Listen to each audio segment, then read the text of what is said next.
Today we are going to begin Chapter 3, Lesson 3, Subtracting Integers. The beginning of the first couple lessons of this chapter we were working with adding integers, and today we're going to be focusing on subtracting integers. Biggest thing to look at and to consider when we are subtracting integers is that when we subtract an integer, we want to make sure that we are adding its additive inverse. Okay, and we had talked about additive inverses during Lesson 2. Remember, additive inverse is basically looking at you're adding the opposite. Okay, so again, to subtract an integer, we're going to be adding its additive inverse.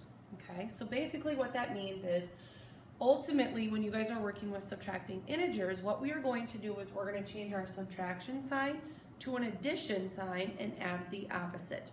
Okay, an example that your book has given you is 4 minus 9. Okay, that would be the same thing as rewriting it as 4 plus negative 9. So what happens here is your first number is going to stay the same. That number does not change. If that number was a positive number, it stays positive. If it was a negative number, it's going to stay negative. So 4 is going to stay as 4. Subtraction will change to addition.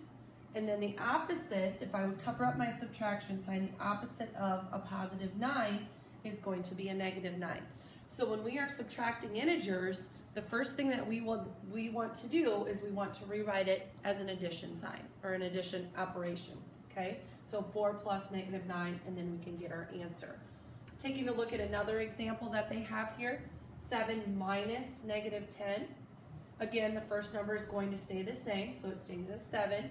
Subtraction changes to addition, and then the opposite of negative 10 would be a positive 10. So we have 7 plus 10 would give us 17. One of the things that you may want to write in your book or underline is adding the additive inverse. Another thing you may want to consider putting in there is change addition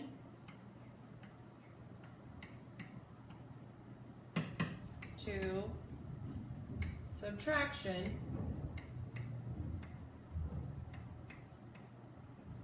and add the opposite. Okay, so that would be a note that you probably would need to put into your book to help you kind of remember how to subtract integers. Let's go ahead and move on and take a look at some of the other examples that they have given you. Here's one where we have 6 minus 7. Again, we're looking at the additive inverse. The opposite of 7, okay, would be a negative 7. So again, first number stays the same. Subtraction is going to change to addition. Opposite of 7, or the additive inverse of 7, becomes negative 7. So then we're looking at 6 plus negative 7. Going back to review our adding integers, remember we're looking at which number is going to have the larger absolute value. Negative 7 has a larger absolute value, okay, and it is a negative, so our answer is going to be a negative. 7 minus 6 is 1. They do give you a number line that you can take a look at as well if you feel the need to. Okay, an example here, please take a look at example 1, 8 minus 13. Working through that, again, we're changing it. 8 stays the same, subtraction is going to change to addition. Opposite of 13 becomes a negative 13. 13 has your higher absolute value and it's the negative, so our answer is going to be a negative. 13 minus 8 is 5. Example 2 that you can read through and look at. Okay, so let's take a minute right now and take a look at the got it problems on the bottom of page 216 that they have given you. Go ahead and pause the video to complete those.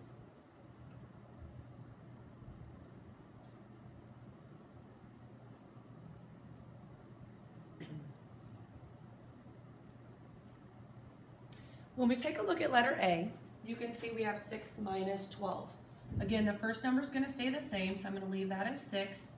Subtraction changes to addition. The opposite of a positive 12, or the additive inverse of 12, is going to be a negative 12.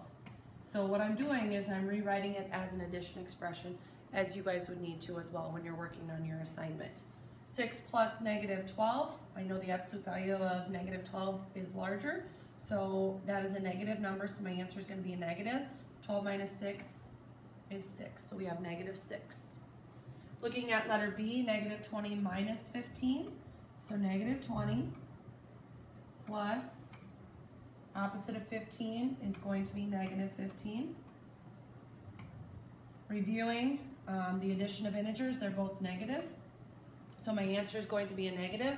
20 plus 15 is 35. So negative 35 would be our answer on that one. Looking at letter C, we've got negative 22. Subtraction changes to addition. Opposite of 26 is going to be a negative 26. Negatives together, my answer is going to be a negative. 22 plus 26 should give me 48. So my answer is going to be a negative 48. Let's go ahead and continue on to page 217. At the top of 217, they give you a couple more examples to take a look at. So you may want to pause the video to take a look at example 3 where you are subtracting 1 minus negative 2.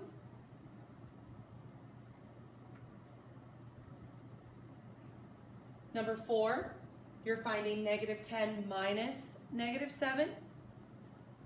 Again, first number is going to stay the same. Subtraction changes to addition. Opposite of negative 7 would be a positive 7, so we come up with a negative 3. Let's take a look at these 3 got it problems that are on the middle of 217. Pause your video to complete these.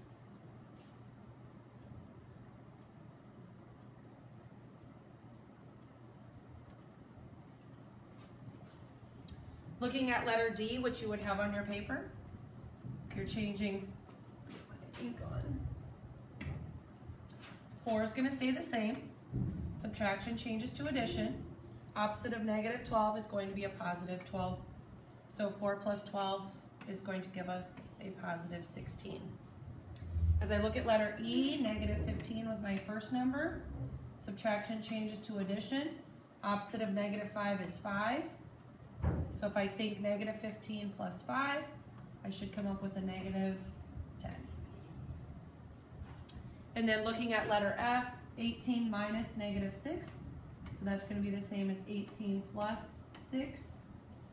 And then my answer there would be positive 24. So hopefully as you worked through those, you were able to come up with the same answers. Once we get into example 5, what's happening here is they're actually asking us to evaluate an expression. Remember, evaluate means to solve for. So anytime you see the word evaluate, we're thinking solve for. So in this case, they're giving us the expression of x minus y. They want x to equal negative 6, and they want y to equal negative 5. So what I'm going to do is I'm going to be using my expression that they have given me, and I'm going to be plugging in the values for those specific variables. For example, x is equal to negative 6, so I'm plugging in negative 6, okay? And then I'm subtracting y, which is negative 5. So here I'm putting in the negative 5 for y. So once we have a subtraction expression, what we're going to do is change it to adding. So negative 6 stays the same. Subtraction changes to addition. Opposite of negative 5 is going to be a positive 5. Then we can go ahead and add negative 6 plus 5, and we should come up with a negative 1. Please be careful of your negatives. Okay, yes, we are subtracting, and they want us to subtract a negative. So one of the things to recommend, or I would recommend, is to keep that in parentheses, to keep that negative separated from the subtraction so your signs don't get lost. Same thing on number 6, example number 6. Again, we're evaluating or we're solving for m minus n. In this case, they want m to be negative 15, so they've plugged in negative 15. They want n to be equal to 8, so we're subtracting 8. Rewrite it as an addition, so negative 15, subtraction changes to addition. Opposite of 8 would be negative 8. Both of our integers are negative, so my answer is negative. 15 plus 8 is 23. Go ahead and try G, H, and I on your own. Again, pause your video as you complete these.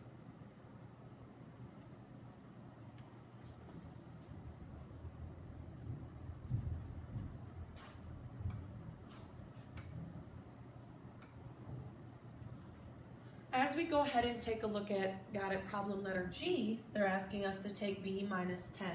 So I'm not sure here when I look at B, I don't know what it is, so I need to go up here and take a look and see what they're asking me to plug in for B.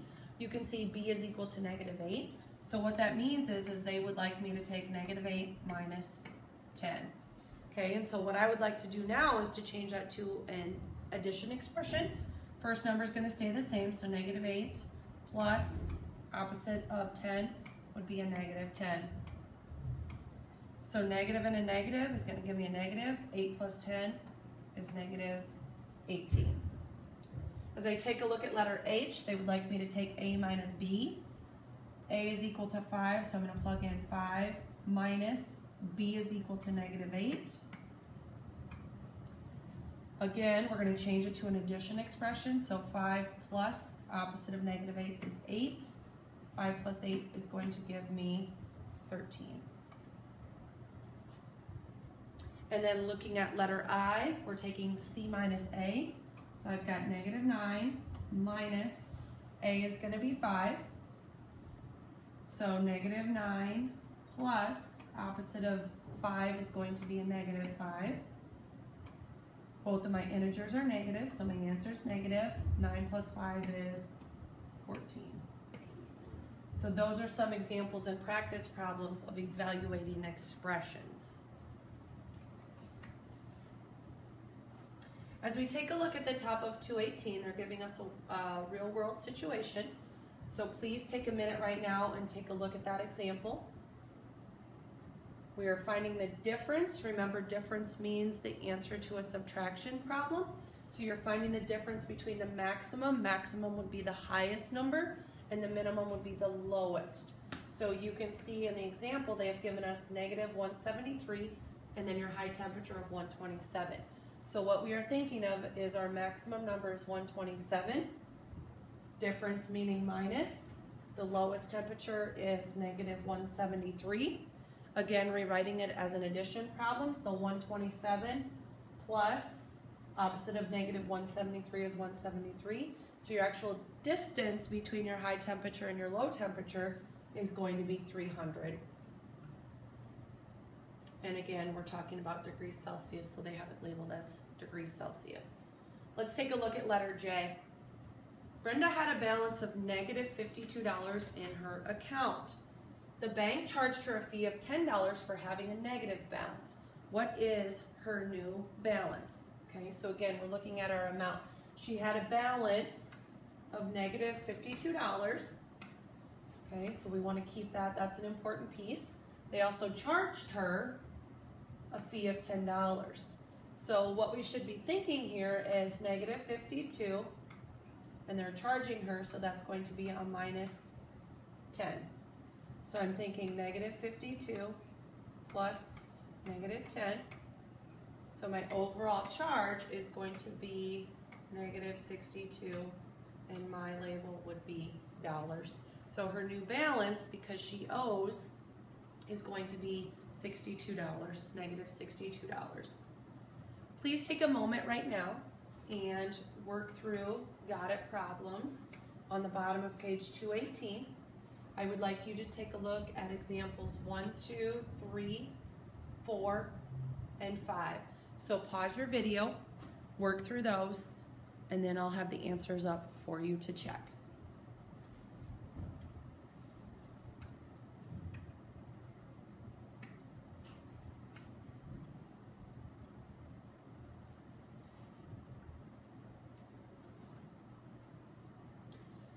As you worked through your guided practice problems, for number 1, we should have come up with -3. Number 2, we should have 24. Number 3, we should have -14. Again, a quick reminder on these when you are working with these, please also show what that addition expression would look like. So on your paper, I should see 14 plus -17.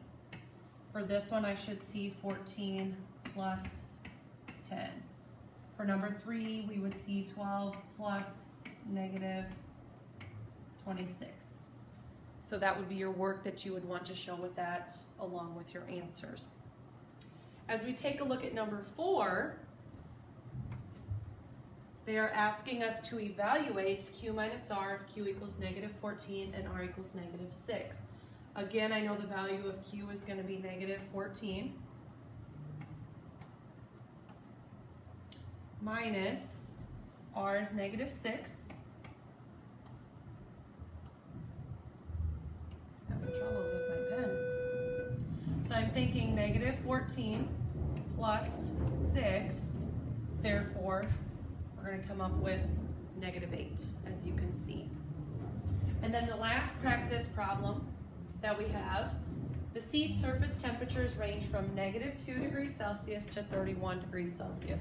Find the difference, so you're subtracting the maximum and the minimum.